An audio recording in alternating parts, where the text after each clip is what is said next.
We got a compressor. No fan motors yet. That's stage 1. So my contactor's just pulled in.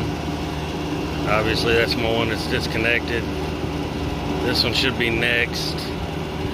And it's gonna operate off pressure too, I would assume, or temperature. Not sure exactly how they did them on these old ones. So as this stages up, I should see everything come on, and then I'm happy with that. So we probably tripped a high pressure because none of my fans are running. Once this fuse blew, goes my other fan, my other compressor. 1.8 amps. Sounding like crap. Brand new motor dead. There's 2 amps.